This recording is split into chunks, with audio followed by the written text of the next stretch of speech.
ಅವಾಗಲೇ ಹೇಳ್ದಂಗೆ ವಡೆ ಈ ಥರ ಬ್ರೌನ್ ಕಲರ್ ಆಗಿದೆ. ಈ ಥರ ಬೇಳೆ ಹೆಂಗೆ ಕಾಣಿಸುತ್ತೆ ಅಂತ, ಬೇಳೆ ಇದ್ರೆ ತಿನ್ನಕ್ಕೆ ಚೆನ್ನಾಗಿರುತ್ತೆ. ಈ ಥರ ಬೇಳೆಗಳಿದ್ರೆ. Hi friends, welcome back to my channel. ಸ್ವಾಗತ ಸುಸ್ವಾಗತ. ಏನ ಮಾಮ್ಸ್ ಏನ್ ಹೇಳೋ ಗಜು? ಇವತ್ತು ರಾಮನವಮಿ ಅಲ್ವಾ? ಏನ್ ಸ್ಪೆಷಲು? ನಾನು ಅಕ್ಕಿ ಅನ್ಕೊಂಡು ಇಷ್ಟೊತ್ತು ಯಾಕೆ ಕೇಳಲಿಲ್ವಲ್ಲ ಏನ್ ಸ್ಪೆಷಲ್ ಅಂತವ.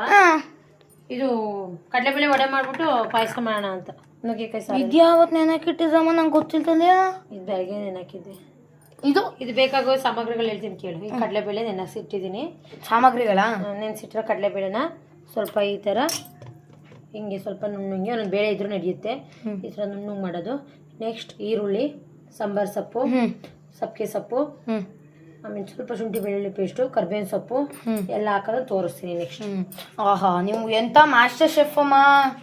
ಎಲ್ಲ ರೆಸಿಪಿನೂ ಬರುತ್ತಲ್ಲಮ್ಮ. Chicken, mutton, biryani, mushroom biryani ಎಲ್ಲ ಬರುತ್ತಲ್ಲಮ್ಮ. ನೀವು ಹೆಣ್ಮಕ್ಳಾಗ ಅದೆಲ್ಲ ಕಲಿಲ್ಲ ಅಂದ್ರೆ ವೇಸ್ಟ್ ಅಲ್ವೇನ್ ಮಗ್ನೆ? ಸೂಪರ್ ಕಣಮ್ಮ. A few moments later. ರುಚಿಗೆ ತಕ್ಕಷ್ಟು ಉಪ್ಪು. ಜಾಸ್ತಿ ಉಪ್ಪು ಅದ್ರ ಮೇಲೆ ತಿನ್ನೋಕ್ಕಾಗಲ್ಲ, ಸ್ವಲ್ಪ ನಮ್ಮನೆ ಸ್ವಲ್ಪ ಸೆಪ್ಪೆನೇ ತಿನ್ನೋದು. ಅದಕ್ಕೆ ಒಂದು ಅರ್ಧ ಸ್ಪೂನ್ ಉಪ್ಪು ಹಾಕಿದ್ದೀನಿ. ಮತ್ತು ಸ್ವಲ್ಪ ಒಂದೆರಡು ಹಸಿರು ಮೆಣಸಿನ್ಕಾಯಿ ಕಟ್ ಮಾಡಿರೋದು. ನಿಮಗೆ ಖಾರಕ್ಕೆ ಎಷ್ಟು ಬೇಕು ಅಷ್ಟು ಹಾಕೊಬೋದು. ಮತ್ತು ಸೊಪ್ಪು, ಸಾಂಬಾರು ಸೊಪ್ಪು, ಪುದೀನ ಸೊಪ್ಪು, ಸಬ್ಬಕ್ಕೆ ಸೊಪ್ಪು. ಉಪ್ಪು ಸ್ವಲ್ಪ ರುಚಿಗೆ ತಕ್ಕಷ್ಟು. ನಾನು ಆವಾಗಲೇ ಒಂದು ಸ್ವಲ್ಪ ಹಾಕಿದ್ದೆ, ಒಂದು ಅರ್ಧ ಸ್ಪೂನು. ಮತ್ತು ಹಸಿರು ಮೆಣಸಿನ್ಕಾಯಿ ಹಾಕಿದ್ದೀನಿ ಕಟ್ ಮಾಡಿರೋದು ಒಂದು ಎರಡು ಪೀಸು. ಆಮೇಲೆ ಸಾಂಬಾರು ಸೊಪ್ಪು, ಪುದೀನ ಸೊಪ್ಪು, ಸಬ್ಬಕ್ಕೆ ಸೊಪ್ಪು. ನಿಮ್ಗೆ ಎಷ್ಟು ಬೇಕು ಅಷ್ಟು ಹಾಕ್ಬೋದು. ನನಗೊಂದು ಸ್ವಲ್ಪ ಸೊಪ್ಪು ಇಷ್ಟ, ಅದಕ್ಕೆ ಒಂಚೂರು ಜಾಸ್ತಿ ಹಾಕಿದ್ದೀನಿ. ತೊಳೆದಿಟ್ಟು ಎಲ್ಲದನ್ನು ಹಾಕಿದ್ದೀನಿ. ಸ್ವಲ್ಪ ಲೈಟಾಗಿ ಬೇಕು ಅಂದರೆ ಅವರು ಶುಂಠಿ ಬೆಳ್ಳುಳ್ಳಿ ಪೇಸ್ಟ್ ಹಾಕಿಬೋದು, ಇಲ್ಲ ಅಂದರೆ ಬೇಡ, ಅವ್ರಿಗೆ ಅವಶ್ಯಕತೆ ಇದೆ. ನನಗೊಂದು ಸ್ವಲ್ಪ ಬೇಕು, ಅದಕ್ಕೆ ಒಂದು ಸ್ವಲ್ಪ ಒಂದು 1/4 ಸ್ಪೂನ್ ಹಾಕಿದ್ದೀನಿ ಶುಂಠಿ ಬೆಳ್ಳುಳ್ಳಿ ಪೇಸ್ಟು. ನೆಕ್ಸ್ಟ್ ಈರುಳ್ಳಿ ಕಟ್ ಮಾಡಿರೋ ಅಂಥದ್ದು. ಏನಪ್ಪ ಅಂದರೆ ಇವಾಗ ನಾನು 1/4 kg ಕಡಲೆಬೇಳೆಗೆ ಒಂದು 3 ದಪ್ಪದು ಮೀಡಿಯಮ್ ಸೈಜು ಈರುಳ್ಳಿನ ಈ ಥರ ಸಣ್ಣಗೆ ಕಟ್ ಮಾಡಿದ್ದೀನಿ. ನಿಮ್ಗೆ ಎಷ್ಟು ಬೇಕಷ್ಟು ಹಾಕ್ಬೋದು. ಈರುಳ್ಳಿ ಹಾಕಿರೋ ಟೇಸ್ಟ್ ಇರುತ್ತೆ. ಎಲ್ಲ ಹಾಕಿ ಈ ಥರ ಕಲಸಿ, ತೊಟ್ಟಕ್ಕಾಗಲ್ಲ ಅಂತ ಅನ್ಕೋಬಾರ್ದು, ಆಗುತ್ತೆ ತೊಟ್ಟಕ್ಕೆ.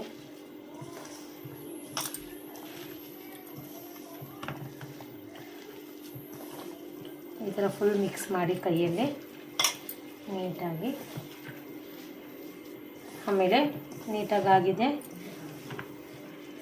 ಆಮೇಲೆ ವಡೆ ತೊಟ್ಟಿ ಎಣ್ಣೆಗೆ ಹಾಕೋದು, ಮಳ್ಳೆ ಎಣ್ಣೆಗೆ. ಅದು ಯಾವ್ಯಾವ ಥರ ಅಂತ ತೊಟ್ಟದು ಹಿಂಗೆ ಅಂತ ಹೇಳ್ತೀನಿ.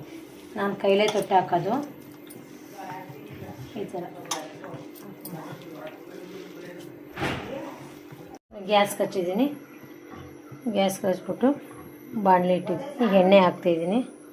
ಏಕೆ ಅಂದರೆ ಎಣ್ಣೆ ಸ್ವಲ್ಪ ಜಾಸ್ತಿ ಇರಬೇಕು. ವಡೆ ತೊಟ್ಟಿದ ಮೇಲೆ ವಡೆ ಕೆಳಗಡೆ ಹೋಗ್ಬೇಕು, ಎಣ್ಣೆ ಮೇಲೆ ಬರಬೇಕು, ಅಷ್ಟು ಎಣ್ಣೆ ಇರಬೇಕು. ವಡೆ ಅದರೊಳಗೆ ಮುಳುಗಬೇಕು ಹಾಕ್ದಾಗ, ಅವಾಗ ಚೆನ್ನಾಗಿರುತ್ತೆ. ಚೆನ್ನಾಗಿ ಸ್ವಲ್ಪ ಹೈ ಫ್ಲೋರ್ ಇಟ್ಟಿದ್ದೀನಿ. ಅವಾಗ ಸ್ವಲ್ಪ ಜಾಸ್ತಿ ಹುರಿಲಿ. ಹುರಿದು ಎಣ್ಣೆ ಕಾದ್ಮೇಲೆ ವಡೆ ತೊಟ್ಟು ಹಾಕೋಣ. ನೆಕ್ಸ್ಟ್ ಅದಿನ್ನೂ ಕಾದಿಲ್ಲ, ಒಂದು 5 ನಿಮಿಷ ಬೇಕು ಎಣ್ಣೆ ಕಾಯೋಕ್ಕೆ. ಅಷ್ಟೊತ್ತಿಗೆ ಇದನ್ನು ಹದ ಮಾಡಿದ್ವಲ್ಲ ಅದನ್ನು ರೆಡಿ ಮಾಡ್ಕೊಳ್ಳೋಣ ಬನ್ನಿ. ಆವಾಗಲೇ ಹದ ಮಾಡಿದ್ದೆ, ಮತ್ತು ಮಾಡ್ತಾಯಿದ್ದೀನಿ. ಏಕೆಂದರೆ ಒಂದು ಬೇಕಲ್ವಾ, ಸ್ವಲ್ಪ ಇವಾಗೆಲ್ಲ ಹಾಕಿರೋದ್ರಿಂದ ಸ್ವಲ್ಪ ನೀರಾದಂಗೆ ಆಗುತ್ತೆ. ಅದಕ್ಕೇ ಇನ್ನೊಂದು ಸ್ವಲ್ಪ ಇದನ್ನೆಲ್ಲ ನೀಟಾಗಿ ಮಿಕ್ಸ್ ಮಾಡಿಕೊಂಡು ಎಣ್ಣೆ ಕಾದ್ಮೇಲೆ ತೊಟ್ಟು ಹಾಕೋಣ. ಅಲ್ಲಿವರೆಗೂ ಇದನ್ನು ಸ್ವಲ್ಪ ಕೈಲಿ ಮಿಕ್ಸ್ ಮಾಡ್ತಾನೆ ಇರೋಣ. ಎಣ್ಣೆ ಕಾದಿರುವಂಥ ಒಂಚೂರು ಲೈಟಾಗಿ ಒಂಚೂರು ಹಾಕೋಣ. ಕಾದಿದೆ ಮೇಲೆ ಬರ್ತಾಯಿದೆ, ಹಾಗಾಗಿ ನಾನು ಕೈಲೇ ತೊಟ್ಟದು.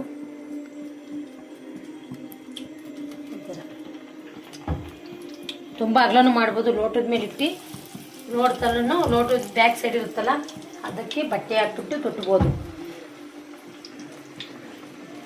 ಸುಮ್ಮನೆ ನಾವು ಇಷ್ಟೇ ಅಲ್ವಾ, ಸುಮ್ಮನೆ ಏನಕ್ಕೆ ಅಂತ ಇದನ್ನು ಈ ಥರ ಮಾಡ್ತೀವಿ ಅಷ್ಟೇ.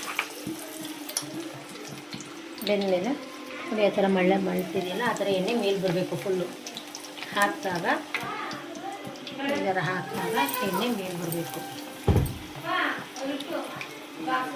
ಆವಾಗಲೇ ಹೇಳ್ದಂಗೆ ವಡೆ ಈ ಥರ ಬ್ರೌನ್ ಕಲರ್ ಆಗಿದೆ. ಈ ಥರ ಬೇಳೆ ಹೆಂಗೆ ಕಾಣಿಸುತ್ತೆ ಅಂತ, ಬೇಳೆ ಇದ್ದರೆ ತಿನ್ನೋಕ್ಕೆ ಚೆನ್ನಾಗಿರುತ್ತೆ. ಈ ಥರ ಬೇಳೆಗಳಿದ್ರೆ ತುಂಬ ಚೆನ್ನಾಗಿರುತ್ತೆ. ಸ್ವಲ್ಪ ಒಂದೊಂದು ಬೇಳೆ ಇರಬೇಕು, ಚೆನ್ನಾಗಿದೆ. ಇವಾಗ ಇದು ವಡೆ ಬೆಂದಿದೆ, ಕಡಲೆ ವಡೆ.